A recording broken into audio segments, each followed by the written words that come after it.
Hello Aries, welcome. I'm glad you are here. Every month leaves its own symbols. Today let's discover what August may be reflecting for Aries, not only through tarot, but also through the sky above us.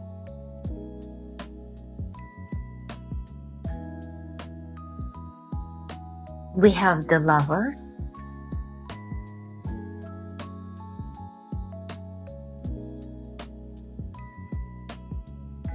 the Seven of Pentacles, King of Wands,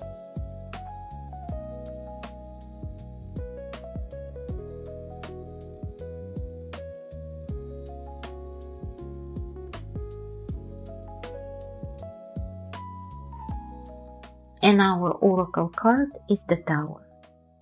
We will return to this in just a moment. Let's begin with the month itself. August opens beneath a bright and creative sky for you, Aries. Jupiter continues its journey through Leo, where it will remain until July 2027. This illuminates your fifth house, the house of creativity, joy, romance, play, and authentic self-expression. Jupiter expands whatever it touches. You may feel inspired to create, teach, learn, speak, perform, or simply allow yourself to enjoy life a little more than you have recently. Sometimes growth begins the moment we stop asking whether we deserve it. Sometimes it begins when we simply say yes. This month also brings two especially meaningful events. On August 12th, we experience both a new moon and a solar eclipse in Leo. A new moon marks a beginning. An eclipse often brings a deeper reset. Together, they invite us to release what no longer reflects who we are becoming, making space for something more authentic to emerge. The sky doesn't force change. It creates moments that invite it. August feels like one of those moments. For you, Aries, this may be an invitation to let go of old expectations, release the need for external approval, and reconnect with what genuinely brings your heart to life. I'd like to share two reflections to capture the spirit of this moment. Beyond applause. When approval becomes your measure, the soul grows tired. Release the need for validation, comparison, and endless pursuit. True worth is not performed, it's remembered. Come home to what is real, not what is seen.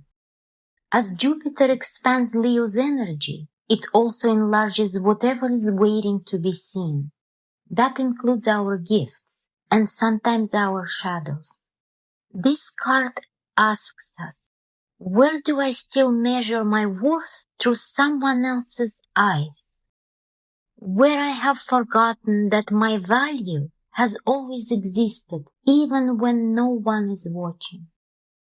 The inner sun. A new beginning of self-remembering. Step into the light that has always lived within you. Honor your inner child, your source of joy, creativity, and truth. You are not becoming the light, you are returning to it. Once we loosen our grip on external approval, something beautiful begins to awaken. The inner sun reminds us that our deepest confidence has never come from outside ourselves. It has always lived within. This month may reconnect you with forgotten dreams, creative passions, simple joy, or the part of yourself that creates because it loves creating, not because it hopes to be seen. That return to yourself may become one of the August's greatest gifts.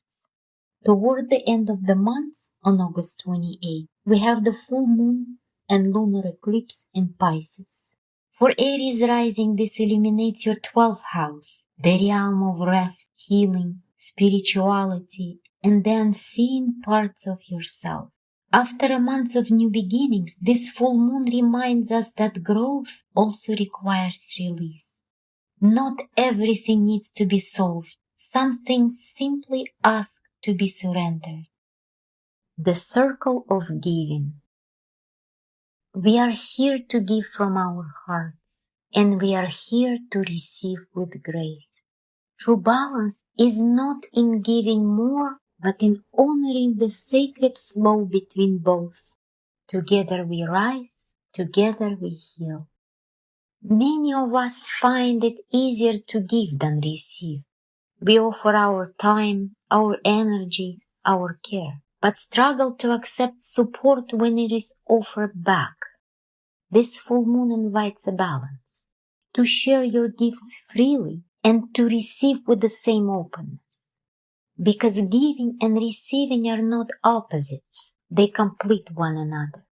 The skies often ask us to grow. The cards often ask us to look within. Neither can choose our path for us, but together they remind us that meaning is something we create. So let's turn to the cards and see what they may be reflecting for you this month.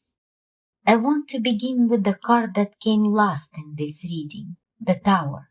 Many people become worried when they see this card. They immediately think something terrible is about to happen. But I don't think that's what this card is saying here. Aries, before we go any further, I have a feeling many of you have already been living through your tower. Perhaps over the past couple of years, you have watched certain parts of your life slowly fall away. Relationships, plans, old versions of yourself, ways of living that once felt solid. Not because you failed, but because they could no longer carry the person you were becoming. The person sitting here with me today, speaking about the solar eclipse. I don't think that's a coincidence. Both carry the same invitation. Not punishment, release, not distraction, transformation. And because the Lovers appeared first in your spread, I think this is where your story truly begins. Traditionally, the Lovers is often understood as a card of choice. She is not choosing. She is embracing herself, holding herself with tenderness, almost as she finally understands something she didn't before. I don't have to abandon myself to be loved. After letting something fall away, the first relationship that asks for healing is not always the one we have with another person. Sometimes it's the relationship we have with ourselves.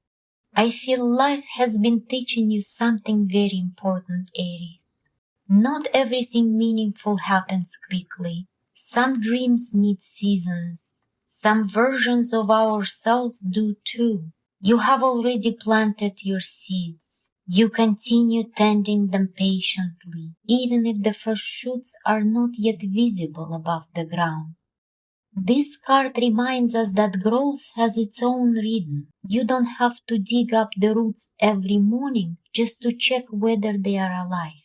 Trust what you have already planted. And because you have planted those seeds, look where the reading brings you next. The King of Wands. Notice something beautiful here. She is looking directly toward the tower. She is not looking away. She is not running. She is not afraid. The dragon is still beside her. Life didn't remove every challenge, but something inside her changed. She no longer needs to fight every fire. She knows who she is. Sometimes strength is not defeating fear. Sometimes strength is simply no longer needing to run from it. I think that's exactly what this king is showing us. So perhaps this is what August has really been preparing for you, Aries. Not simply to begin again, but to enjoy your life again. The tower has already shown you what could no longer remain.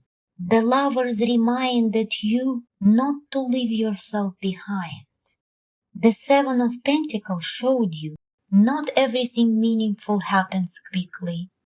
And the King of Wands reminds you that your confidence no longer needs to prove itself. Now the sky opens another chapter, one that asks a very different question. Not who do I need to become, but what brings my heart back to life.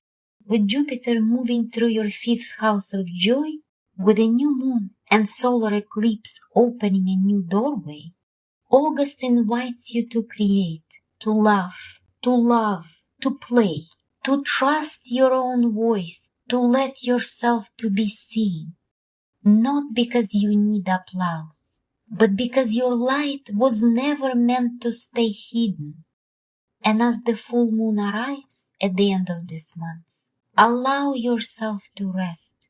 Receive as freely as you give, because even the brightest fire needs the moments of stillness before it burns again. Thank you for spending this time with me. Take what resonates, leave what doesn't, and I'll see you in the next reading.